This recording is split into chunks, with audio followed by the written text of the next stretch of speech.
everyone's fond of saying that coastlines and forest distributions and all this stuff are fractal. Well, doesn't this imply that there is then a global fractal? There is a fractal dimension which, when you feed it into your computer and wrap the data around a sphere, the continents and oceans of Earth should appear. And in principle, again to the absurd level, you should be able to then telescope in on that portion of this data that is wrapped around the sphere that corresponds to Northern California. And on your computer screen should appear Esalen hung on the cliffs of Big Sur, with us sitting in a room inside discussing the matter. Rupert, Terence, I'm Ralph. So creation, imagination, my mask is chaos.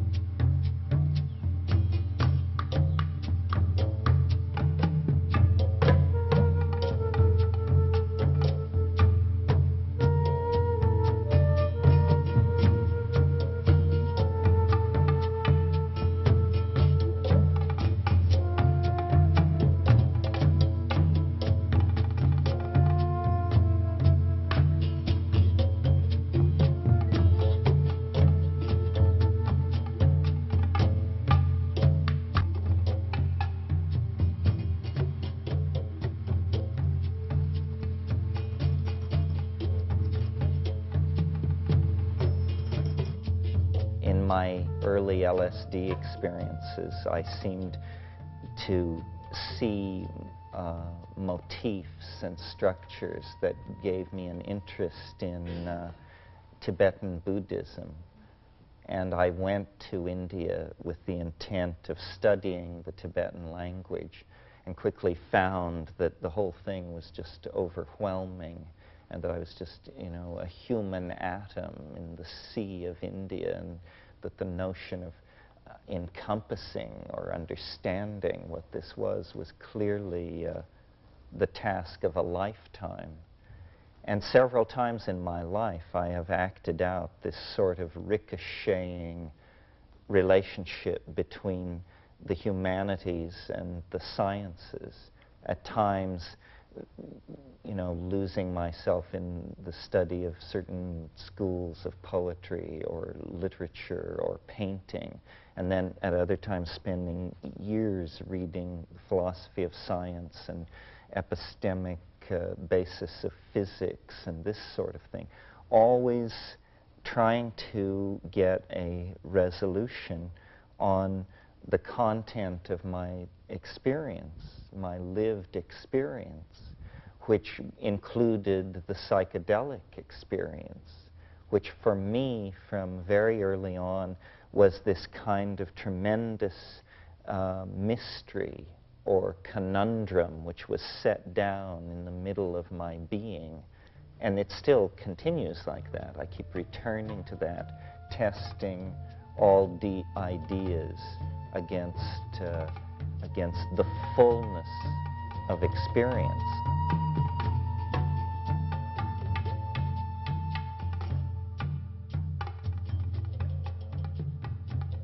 The main difference between our world and the world that science tells us we're living in is that science denies the quirky, freaky, cosmic giggle, high-plottedness, completely improbable, totally quirky humor that binds everything together and that makes it something other than an engine in which atoms blindly run, in Whitehead's phrase. Schrödinger brilliantly anticipated the discovery of DNA, and then Joseph Needham and L.L. White, and, well, Eric Jantsch should be mentioned, actually, as a precursor of us all, I think. I mean, Eric Jantsch was a great pioneer, a great soul, and he saw very deeply into whole systems, as did Ilya Prigozhin, the Belgian thermodynamicist. And I think a lot of all of what we're doing comes out of that. What Prigozhin showed that just brought down the house was that there could be perturbations of physical systems that were unpredictable and that would cause the whole system to actually move to a more ordered state than the initial state. And this perturbation to higher states of order looks suspiciously like a violation of the supposedly inviolate second law of thermodynamics. So that looks, you know, like a doorway into an energetic hyperspace.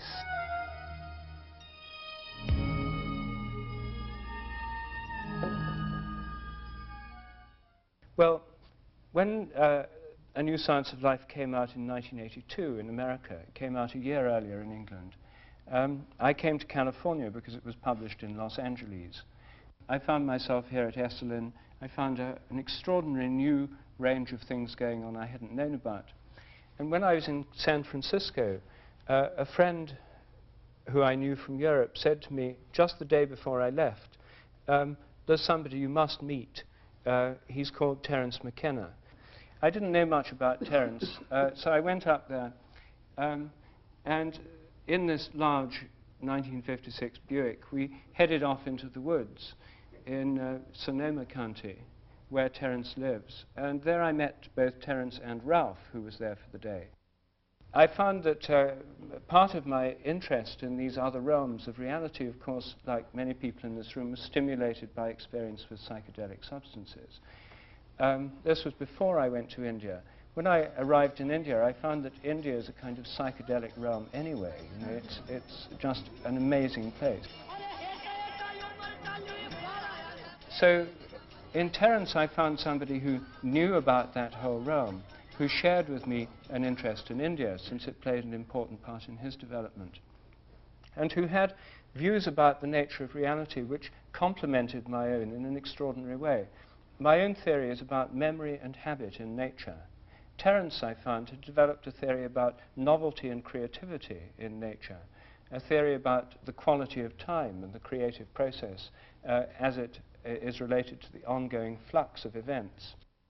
And Ralf had a kind of mathematical theory which was just the kind of thing that the view of nature I was trying to develop needed, the idea of nature being drawn by goals or attractors.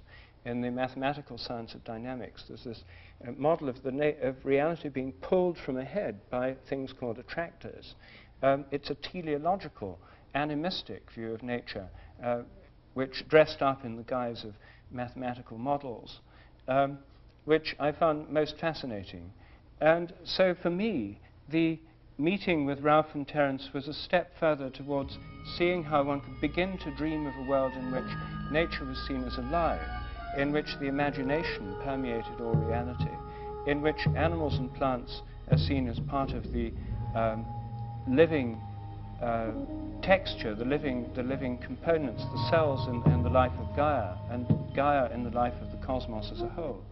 In fact, a view of the world as alive, which recalls in some respects the old cosmologies of the ancient world, where the cosmos was seen as a living organism, where they thought of the whole cosmos as having a soul, the soul of the world, the anima mundi.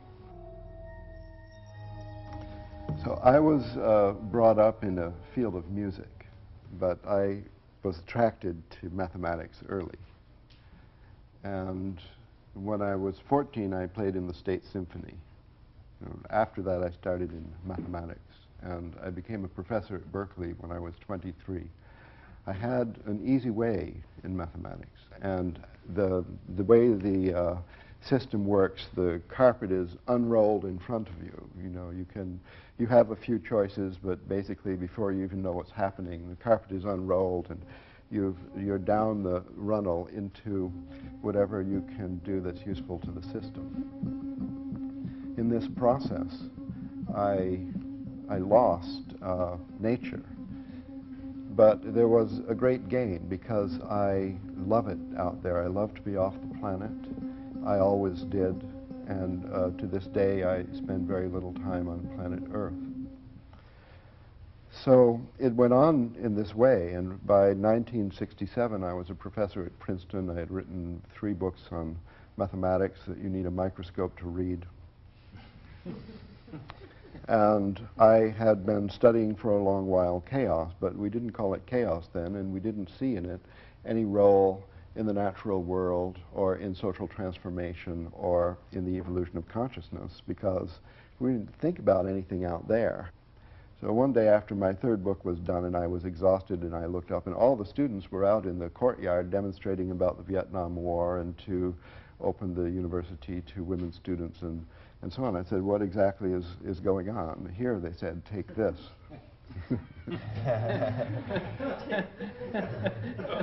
And so, like many people in that year or around that time, in 1967, my career had a bifurcation.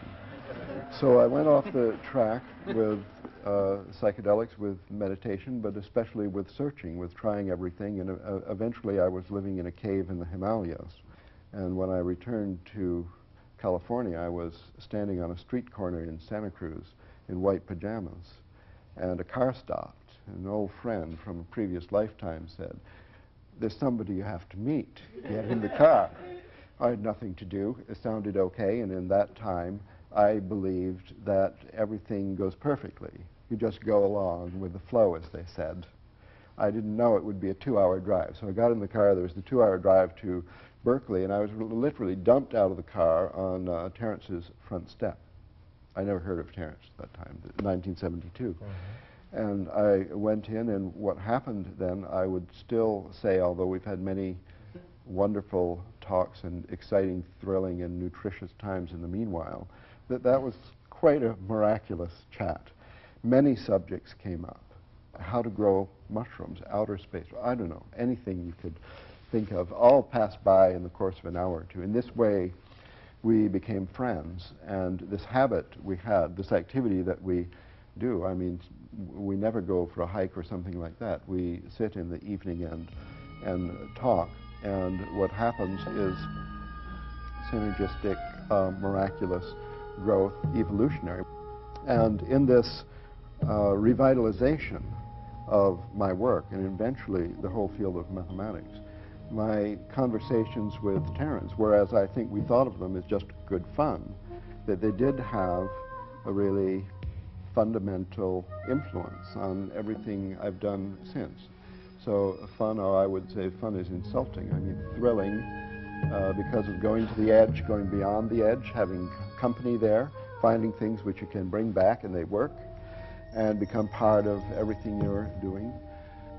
So it's opened up these complex phenomenon characterized by chaotic, irregular, that is to say, not well ordered in the previous paradigm, space-time structure. For example, relationships among people, the states and change of states of society, the whole process of history, the intuitive experience, subjective experience of relationship, and so on. All of this, what we always wanted, to come under the view of a better understanding, suddenly is possible. But although it's possible, it's not done. But we can do it. So we can try to do it. The flutter of the moth's wing can trigger the hurricane. This is not a poetic statement. This is the fact of the matter within this kind of description of nature. In other words, very small changes create cascades into where whole states shift and are perturbed.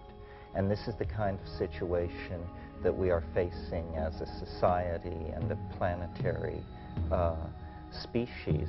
We have the resources, we have the knowledge, but what we seem to lack is the will to implement these things, to actually step back from the abyss. So it has to come through a change of mind. And this new mathematical stuff is telling us that the intimations of mysticism the intimation of a possibility of transcendence is all firmly grounded. We just have to now, it's almost as though mathematics is the extreme cutting edge of human understanding. How can we quickly export these new understandings that release us from a need for closure, that free us from an either-or universe? How can we quickly export these models from the realm of research mathematics into the realm of daily life?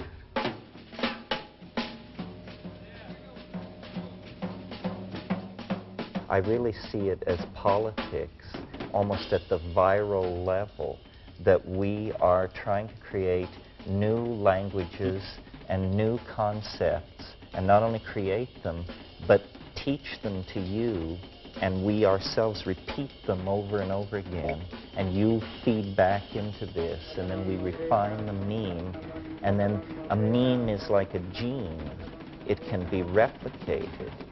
And we have not seen language as the playing field of the creation of the new paradigm, but that's really where it is. We can transform ourselves no more quickly than we transform our language. And the way we transform our language is by really pushing on the envelope of the act of communication. You know, the caterpillar in Alice in Wonderland says, "Say what you mean and mean what you say." I do. I'm a biologist by background. I studied biology because I was interested in animals and plants. And when I was studying it at Cambridge, I began to have terrible doubts about what I was doing, because everything that really interested me about animals and plants somehow vanished when I got into the biochemistry laboratories. I was majoring in biochemistry, and I did a PhD in biochemistry there.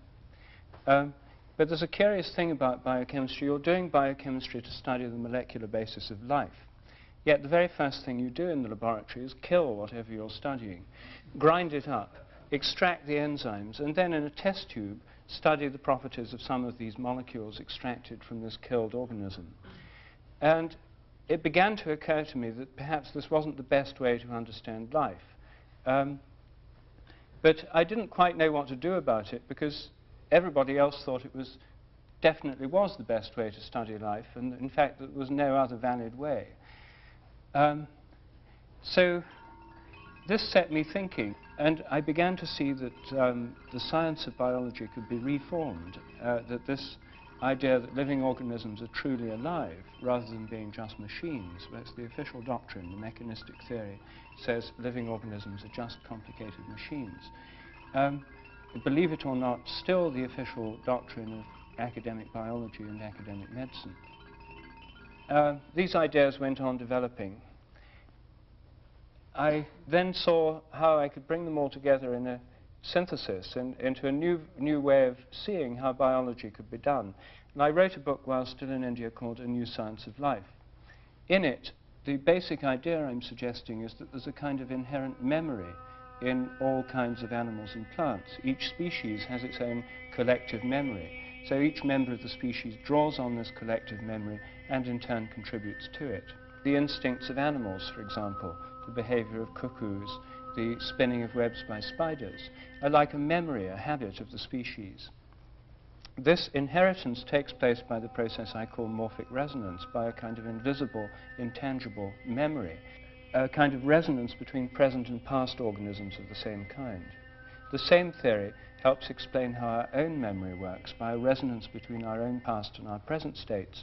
It leads to the idea that our memories aren't stored in our brains, but that we're tuning into them by this process of morphic resonance.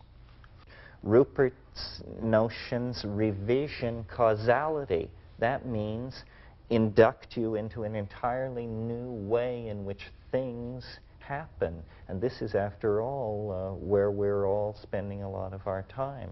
The models that Ralf is working with show that the world is not an engine running down toward a heat death, but a tremendous kaleidoscope of unpredictable, creative, open-ended activity on every level. I mean, it's really a dazzlingly kaleidoscopic vision. It's like a Sufi hierophany or something, but we're seeing it on the screens of computer simulations of this mathematical domain that is also the neural domain, that is also the social domain, that is also the ecoplanetary domain. This is not air. This is not mysticism. This is the real facts of how it is, how the world fits together. It fits together through the infusion of its invisible soul.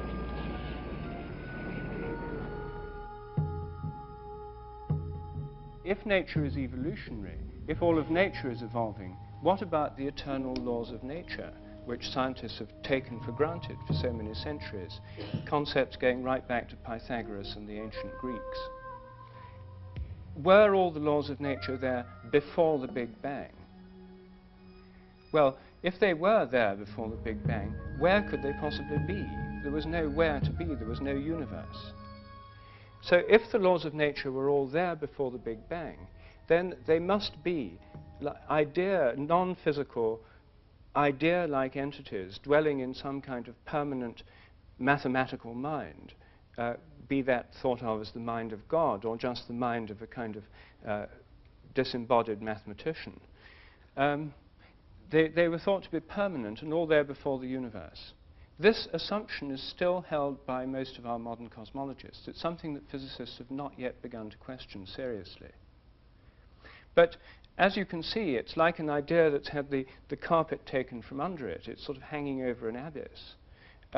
Because there's no real reason why we should assume the laws of nature are permanent in an evolving universe. If the universe is evolving, then the laws of nature could be evolving as well. And in fact, the very idea of the laws of nature may not be appropriate. It may be better to think of the habits of nature evolving.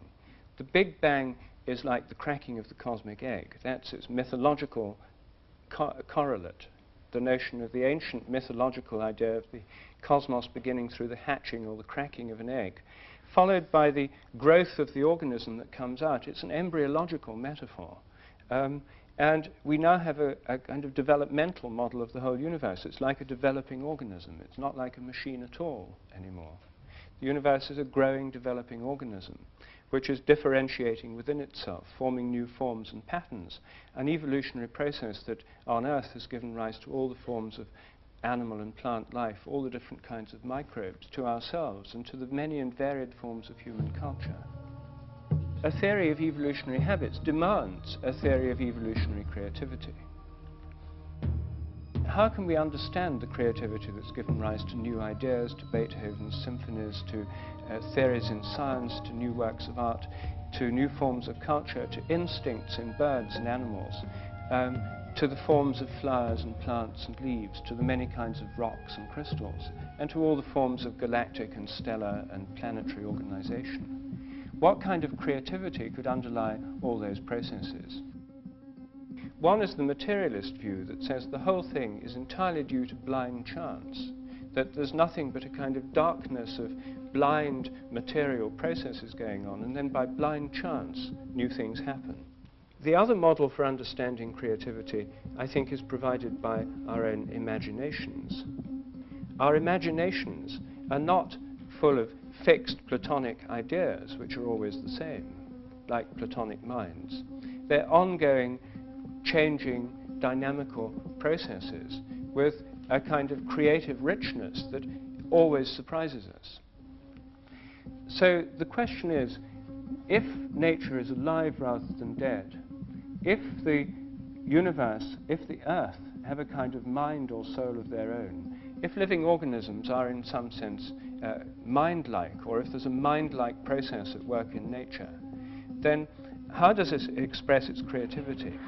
And so then the question is, could this creativity in nature be a product of the imagination of Gaia, of the Gaian mind? Could it be a product of the cosmic imagination? could there be a kind of imagination working in nature which is similar to our own imaginations? Could our own imaginations be just one conscious aspect of an imagination working through the whole natural world, perhaps unconsciously as it works underneath the surface of our dreams, perhaps sometimes consciously? And could this ongoing imagination be the basis of evolutionary creativity in nature, just as it is in the human realm? Center on down. Hello, Houston. Suite 16 has arrived. How would it be, or is it credible that perhaps what the universe is a kind of system in which more advanced forms of order actually influence previous states of organization? This is what is emerging in Ralf Abraham's work with the chaotic attractors. They are attractors. That means that they exert influence on less organized states and pull them toward some kind of end state.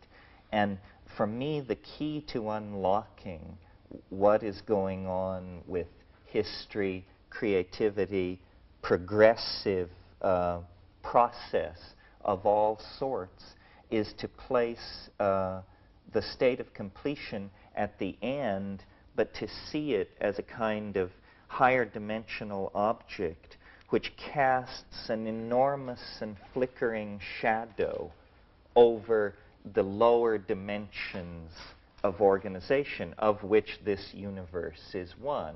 So that, for instance, in the human domain, when we look at history, what we see is an endless series of anticipations.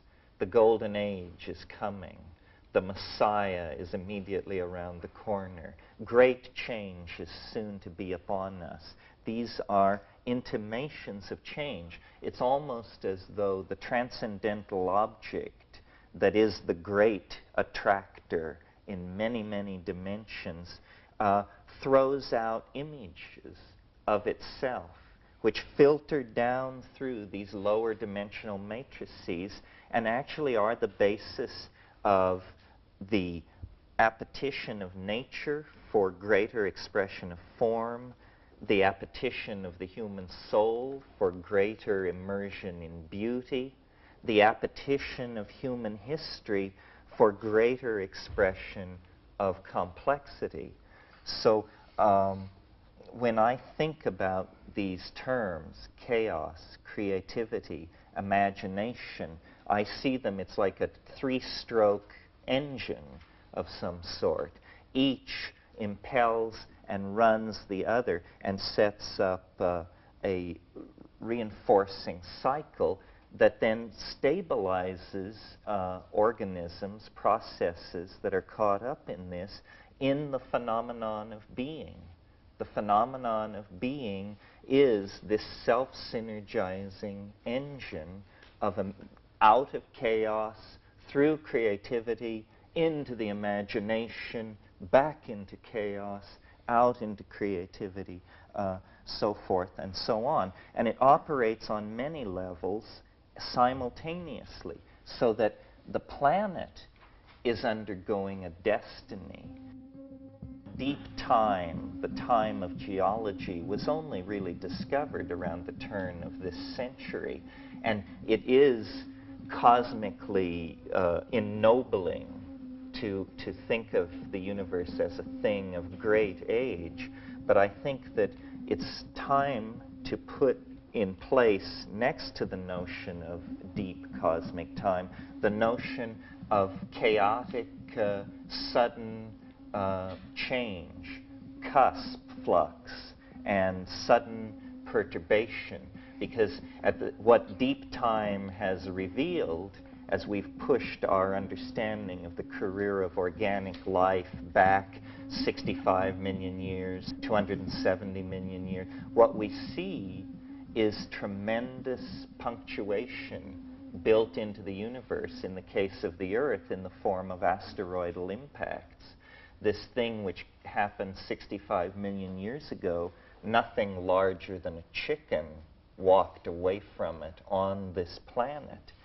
So there's a strange paradox where taking deep time seriously, the message of deep time is you may not have as much time as you thought, that the universe is dynamic, capable of turning sudden corners. So then the imagination becomes a kind of beacon.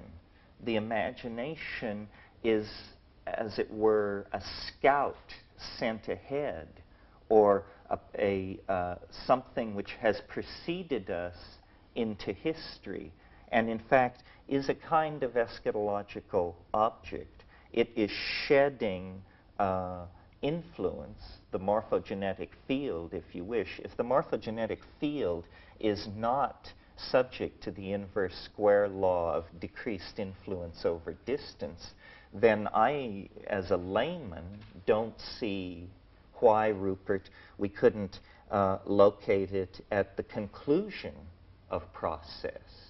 Because, you know, one of the things that's always puzzled me about the Big Bang is it's a singularity. This is the term physicists use for it. This means theory cannot predict it, and yet it is necessary to make everything which follows from it happen. So you just say, you know, there's no reason for this, we have no argument for this, but the rest of the theory needs it. So it's a singularity, and the immense improbability which modern science rests on but cares not to discuss is this: the belief that the universe sprang from nothing in a single moment.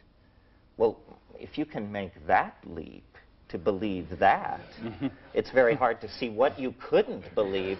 That is almost the limiting case of credulity, I would think, you know? So,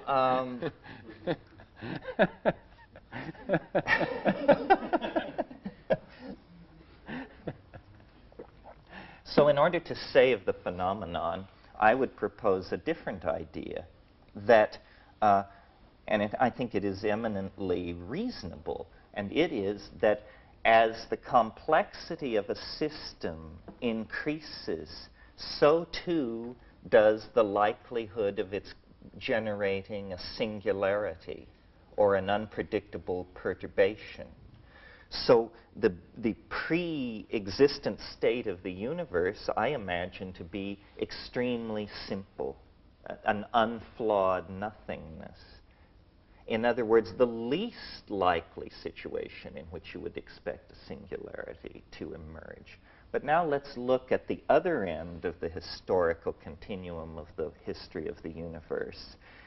Let's look at the world we are living in, which is full of 106 elements, tremendous gradients of energy ranging from what's going on inside pulsars and quasars to what is going on inside viruses and cells, tremendous organizational capacity at the atomic level, at the molecular level, at the level of molecular polymerization, at the level of membranes and gels, at the level of cells and organelles, organisms, societies, so forth and so on. In other words, the universe at this moment is a tremendously complicated, integrated, multi-leveled, dynamic thing, and every passing moment it becomes more so.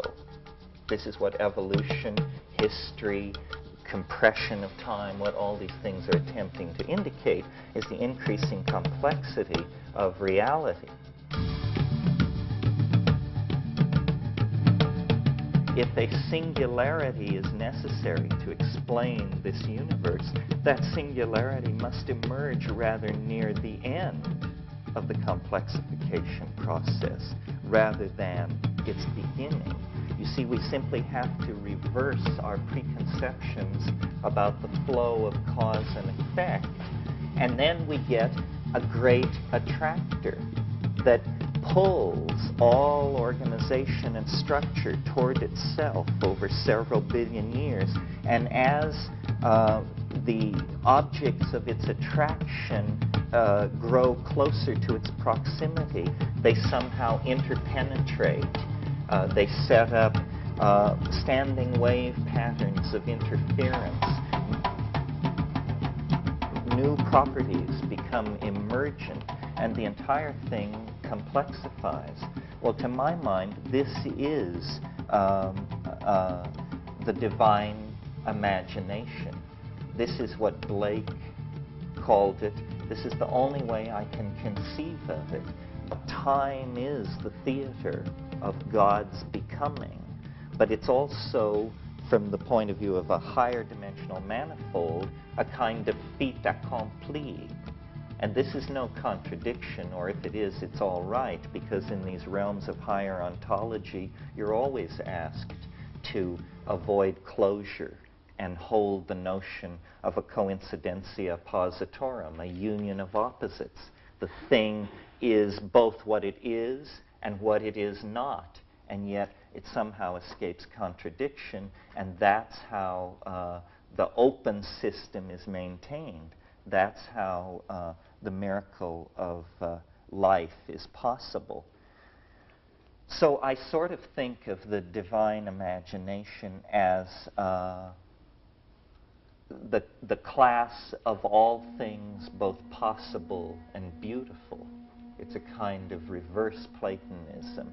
The attractor is at the bottom of a very deep pit into which all phenomena is cascading. What is taught in modern universities these days is that these tracks in the snow are going nowhere. The technical term is trendlessly fluctuating. And we're told that history is this kind of process. It's trendlessly fluctuating. It goes here, it goes there. It's called a random walk in information theory. It means you just wander around. And, well, it's very interesting. Now we begin to see through the marvel of the new mathematics that random walks are not random at all. That a sufficiently long random walk becomes a fractal structure of extraordinary depth and beauty. So you see, really what has to happen is for us to see chaos not as something that degrades information and is somehow the enemy of order, but rather chaos is the birthplace of order. Chaos is not the problem, chaos is the answer. I think a factor which changes everything is the discovery of dark matter, the fact that 90 to 99% of the matter in the universe is utterly unknown to us. This recent discovery effectively tells us that the whole cosmos and every material thing in it has a kind of unconscious, a material unconscious, an unknown dark realm which conditions everything that happens, the shapes of the galaxies, their interactions. Is Gaia, as it were, awake on the side that's in the sunlight, and in the side that's in the darkness as it rotates, dreaming? At night, are the plants, the animals, the whole ecosystems, the oceans, in some sense, in the dream state, when dreams and spontaneous images of what might be possible come to them? So, is there a kind of Gaian dreaming, and does it happen on the night side of the planet? What would the Gaian mind feel like? What form would a Gaian dream take, or what form would a Gaian psychedelic experience take? The psychedelic experience, it's preposterous to attempt to analyze it in terms of human motivation at its intense levels. It seems rather to be an ontological reality of its own that the human being has simply been privileged to briefly observe. But it says no more, your deep psychedelic experiences say no more about your personality than that the continent of Africa is making a statement about your personality. They are, in fact, independent objects. To my mind, the divine imagination, or the imagination, is the source of all creativity in our dreams, in our psychedelic experiences, in the jungles, in the currents of the ocean, in the organization of protozoan and microbial life.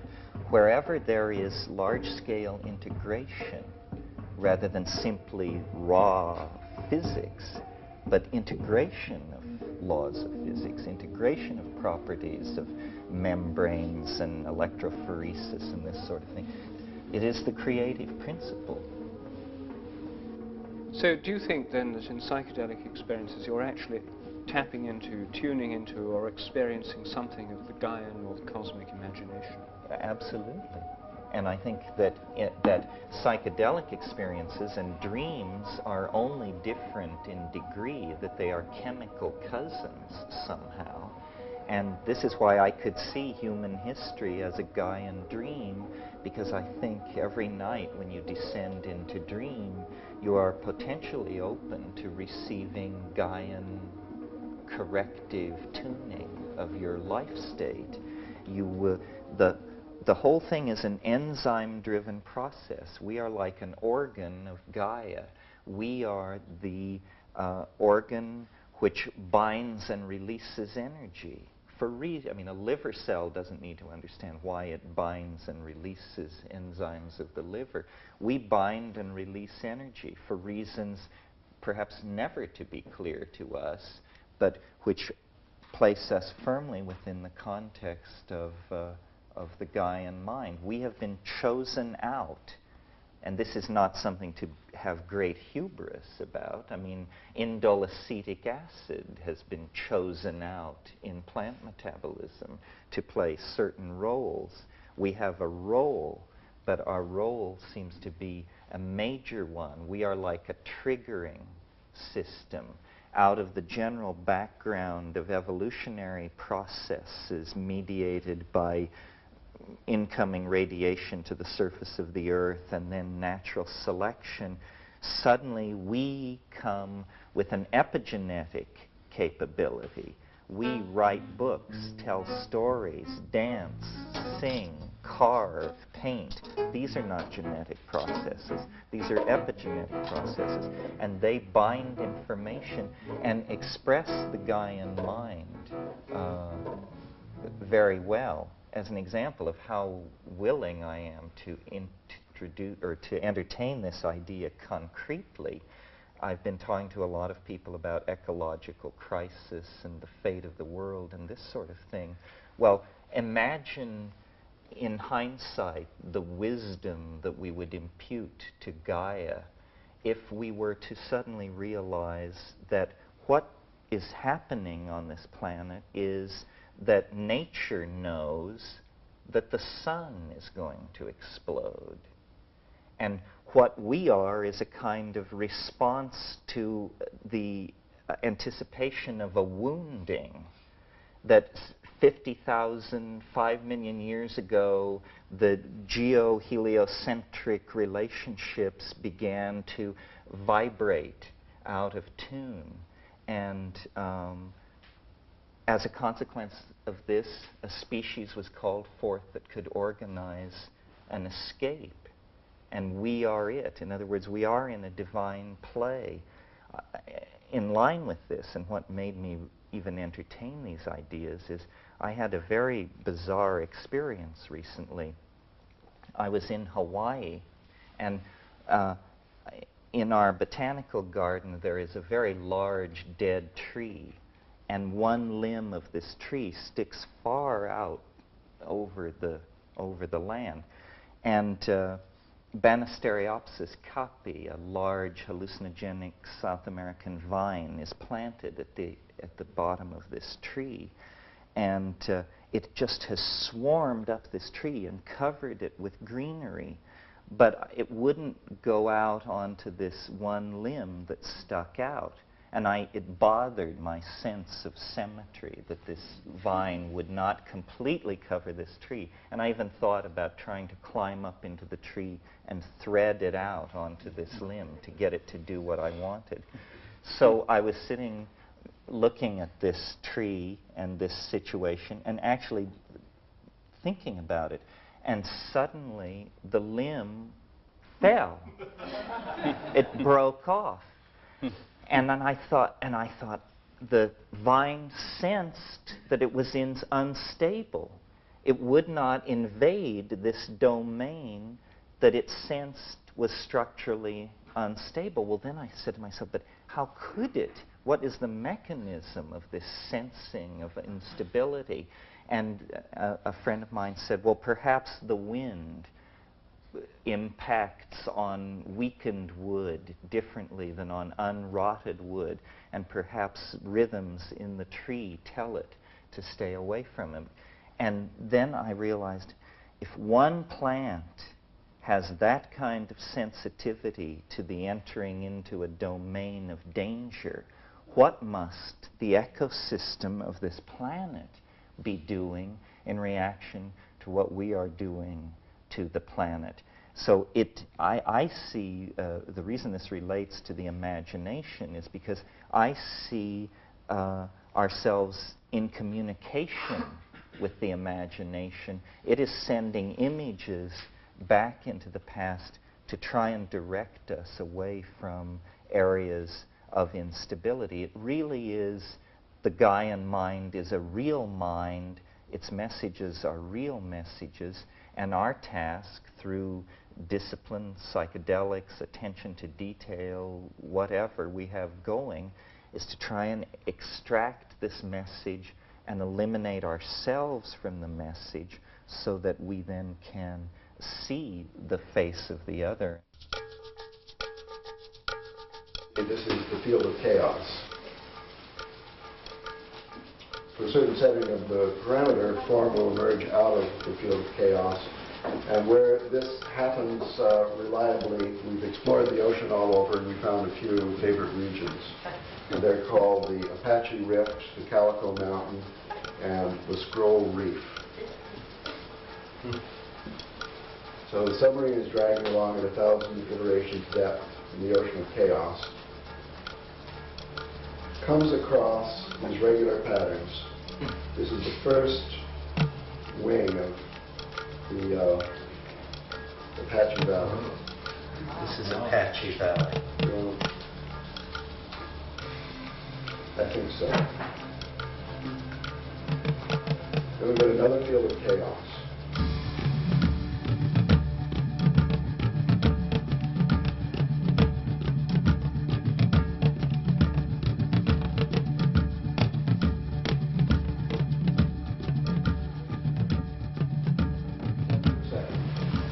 This is Calico Mountain.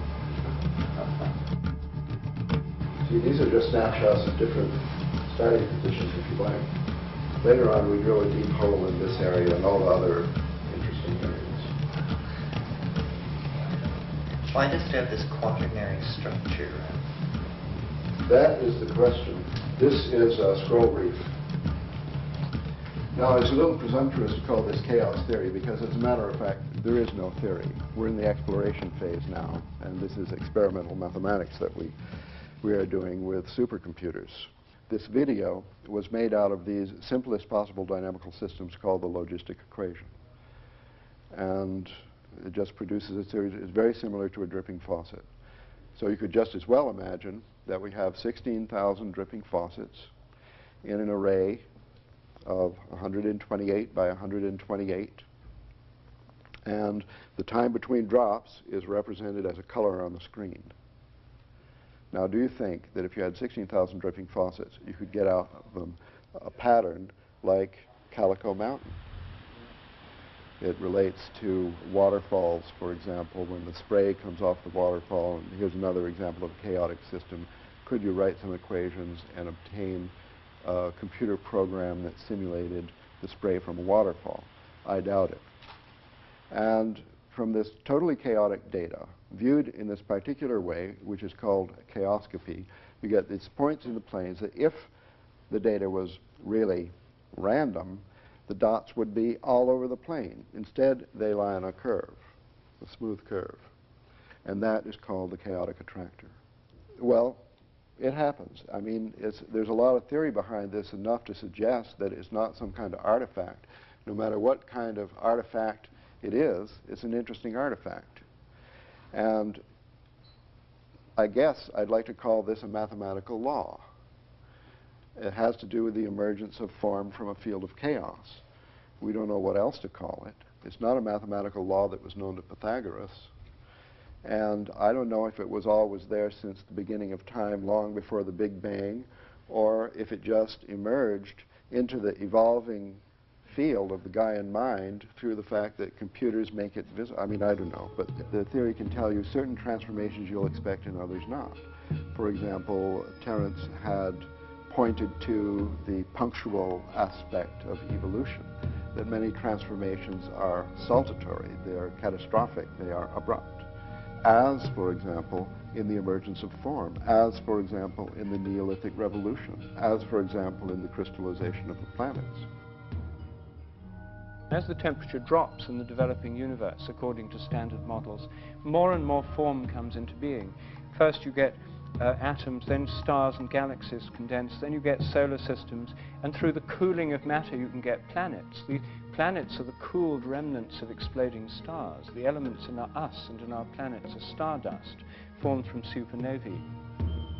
One way of looking at this is to see the expansion and cooling process, and indeed the flow of events, as being, thinking of it in terms of the flux of energy. And one of the great unifying concepts of 19th century physics is a unified conception of energy. Now, it's not entirely clear what energy is. Energy, in some sense, is the principle of change. The more there is, the more change that can be brought about. It's, in a sense, a causative principle. And it's a causative principle which exists in a process. In this process, the energetic flux of the universe underlies time, change, becoming, and the flux process itself seems to have an inherent indeterminism to it. This flux process, the universal flux, is organized into forms by fields. Matter is now thought of as energy bound within fields, the quantum matter fields and the fields of molecules and so on. And I think there are many of these organizing fields, the morphic fields. And nature is the theatre of these habitual fields organizing the indeterminate flux of energy. And the fields themselves, by having this energy within them, have this indeterminate quality too. So even organized systems of a high level of complexity still have this probabilistic quality. The fields that organize this energy to give rise to material and physical forms are themselves probabilistic. Chaos is never eliminated. There's always this indeterminism or spontaneity at all levels of organization. So there's a formative principle, which is the fields, and there's an energetic principle, which I think has the chaos inherent in it. It's a kind of change, which left as pure change would be chaos. One way of thinking of these is in terms of the Indian notion of Shakti as the energy indeterminate principle, and Shiva as the formative principle, working together in a kind of tantric union to give the world that we know. All creation begins in chaos, progresses in chaos, and ends in chaos.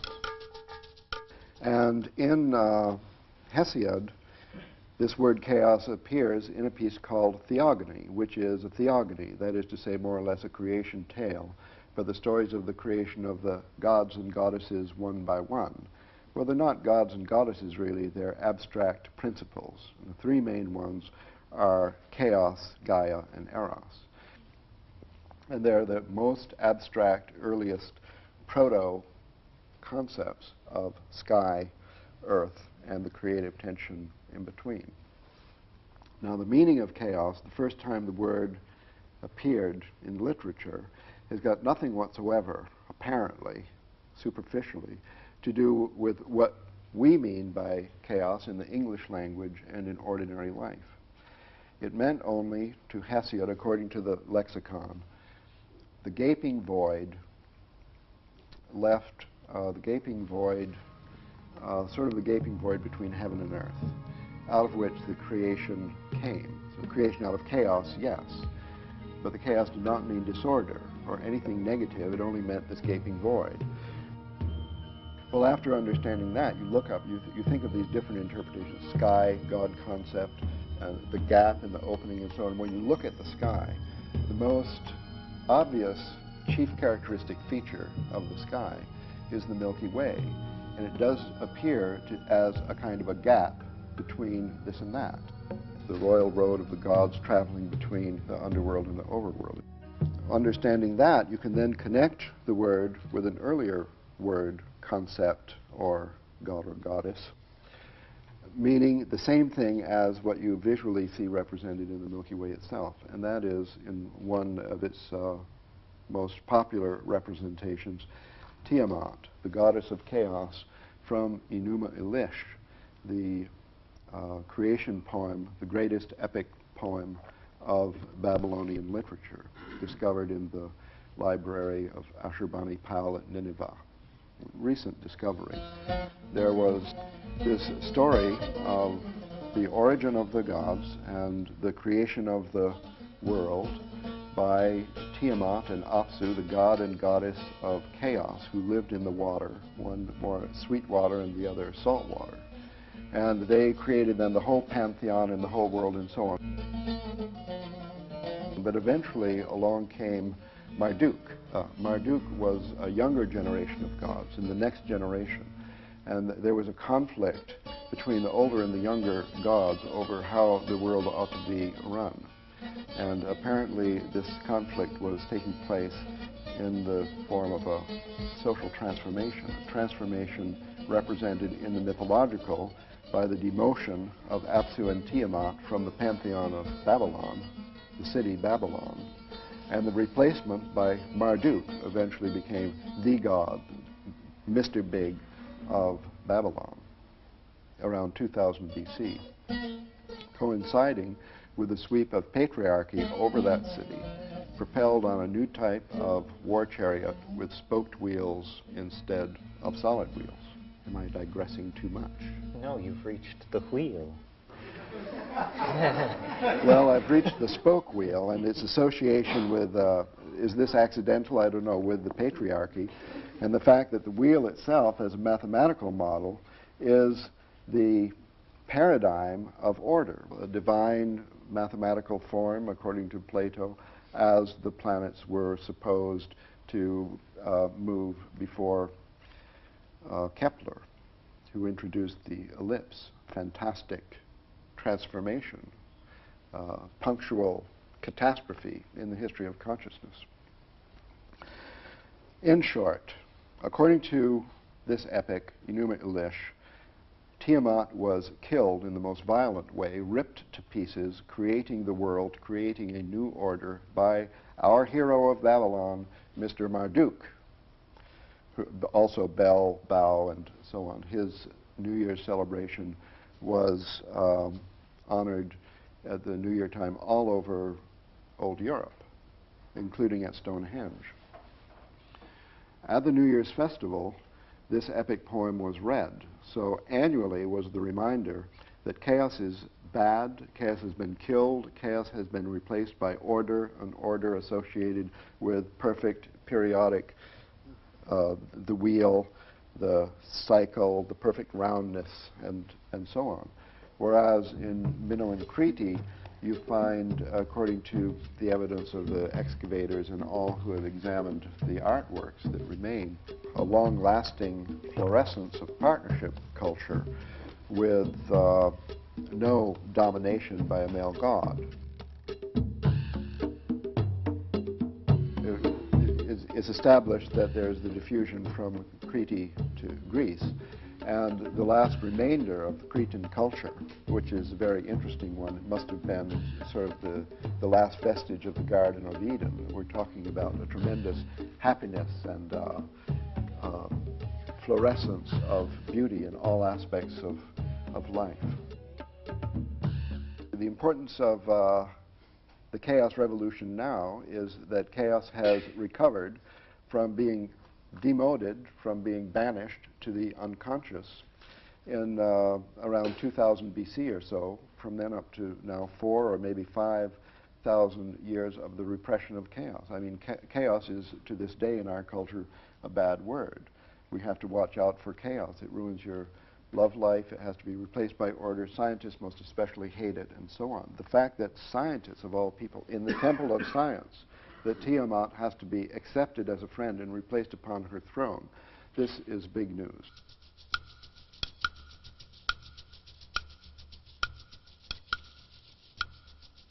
I believe that the importance of the psychedelics is primary here, and that it doesn't simply have to do with the fact that they synergize cognition, which they do, and the synthetics as well as the natural ones. But it's deeper than that.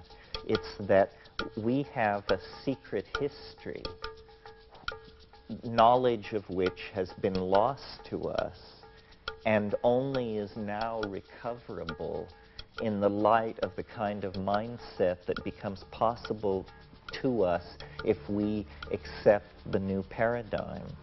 And what this secret history is and has to do with, and how it relates to the Gaian mind and the world soul, is that we are the victims of an instance of traumatic abuse in childhood as a species, because a symbiotic relationship with the world-girdling intelligence of the planet, which was mediated through plants, through shamanism. I mean, it wasn't an abstraction, it was an experience, was eventually broken up and disrupted by progressive climatic drying of the Eurasian and African landmass. And so this is literally the fall into history, the expulsion from Eden. All these primary myths of a golden age found and lost have to do with the fact that once we lived in dynamic balance with nature, not as animals do, but as human beings only could, but in a way that we have now lost. Well, how have we lost it, and what have we lost? How we have lost it is the way in which these psychoactive compounds that were being brought into the diet were acting is they were psycholytic upon the formation of the ego. They literally suppressed the formation of the ego and promoted instead collectivist, tribal, partnership values which were operating intuitionally in a resonance relationship with the feminine vegetable matrix of the planet. In other words, nothing was verbalized, everything was felt, everything was intuited. And regularly at the new and full moon, these small groups of hunter-gatherers, later pastoralists, gathered and took these hallucinogenic plants and dissolved boundaries and engaged in group sex and annealed, a new word that we've brought in here, annealed the irregularities that had cropped up in people's personal self-imaging in the interval since the last session. And this kept everything grounded on the plane of that which is important, i.e. the values of the group, of the species, of dynamic balance with the ecosystem, and so forth and so on. Well, when this was disrupted and the supplies of these plants were diminished and new religious forms arose and the time between the great festivals grew longer and longer, the ego begins to take hold. First as a kind of cancerous aberration, but then quickly becoming a new style of behavior, which quickly then eliminates all other styles of behavior by suppressing access to the chaos. And this is the point I want to make, that there is between the ego and and full understanding of reality a barrier, a problem. The fear of the ego to surrender to the fact of chaos. Chaos is what we have lost touch with. This is why it has been given a bad name, because it is feared by the dominant archetype of our world, which is the ego, which clenches because its existence is defined in terms of control. And the furious modeling process, and this will now sound like a knock on modeling, the furious modeling process that the ego endlessly carries out is an effort to fight the absence of closure. The ego wants closure. It wants a complete explanation. The beginning of wisdom, I believe, is the ability to accept an inherent messiness in your explanation of what's going on, because nowhere is it writ that human minds should be able to give a full accounting of creation in all dimensions and on all levels. You know, Wittgenstein had this idea that philosophy should be what he called true enough. And I think that's a great idea. Let's just make it true enough, because that's as true as it can be gotten. Well, so the imagination is chaos. New forms are fetched out of this chaos. For me, the creative act is the letting down of the net of human imagination into the ocean of chaos on which we are suspended, and the attempt to bring out of it ideas, to bring out of it, you know, sometimes, and this is my model for the psychedelic experience, that it is the night sea journey, that it is the lone fisherman on a tropical sea with his nets, and you let these nets down, and sometimes something tears through them that leaves them in shreds, and you just row for shore and put your head under your bed and pray. And at other times, what slips through are the minutiae, the minnows of this ichthyological metaphor of idea chasing. But sometimes, you know, you actually can bring home something that is food for the human community, that we can sustain ourselves on and go forward. So we haven't talked that much about art and aesthetics, but I think in the human world, the appetition is for beauty, to my mind, and this is another place where the Platonism shines radiantly through, you know, because Plato held that the good was the true and that both were the beautiful. And this is a very quaint idea from the point of view of modern philosophy, but I think, you know, it's in the bones when you actually connect yourself up to the planet. That's why chaos is capable of being the tremendous repository of ordered beauty that it is, because there is no chaos in the old definition, that which is to say that which by any definition or any test is found to be disordered. That is just a kind of a hell notion, a kind of hypostatization of an ultimate state of disorder. But nowhere in the world that is deployed through space and time do you encounter that. Instead, what you encounter is embedded order upon embedded order, this fractal thing.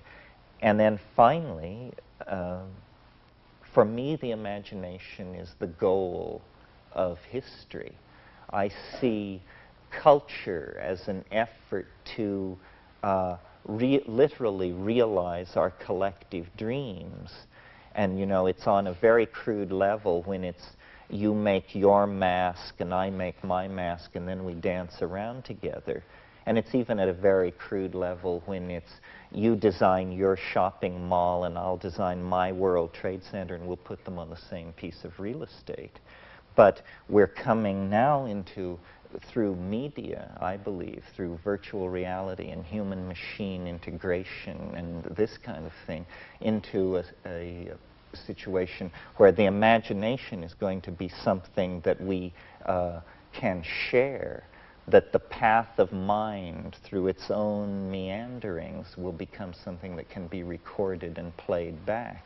We will have the possibility of living in our own past, or you know, creating and trading realities as art. And art, as life lived in the imagination, is the great archetype which rears itself up at the end of history. Life in the imagination. The imagination is this auric field which surrounds the transcendental object at greater and greater depth as you approach the transcendental object. And as we now close distance with it, all of our cultural expression, all of our self-awareness is taking on this curiously designed quality. I mean, you must have noticed this, that the world is very heavily designed in a way that it never was before. Morphogenetic fields of great size and scope, which are international schools of architecture and design, touch whole continents. Entire cities are given certain ambiances. This is the summoning of the imagination into the human scale. It's like a god that we wish to call down and draw to earth. I mean, this is why William Blake called it the divine imagination, because it is the four-gated city. It is the flying saucer. We are on a journey to meet this great attractor, and as we close distance with it, it is more and more a multifaceted mirror of our images of beauty. So it's like an ascending learning curve that becomes asymptotic, and at that point you're face to face with a mystery, a living mystery that is within each and all of us. It's the imagination that argues for the divine spark in human beings. It's absolutely confounding if you try to get biology to produce it for you as a necessary quantity. It isn't that. It's an emanation from above. It is literally a descent of the world soul into all of us.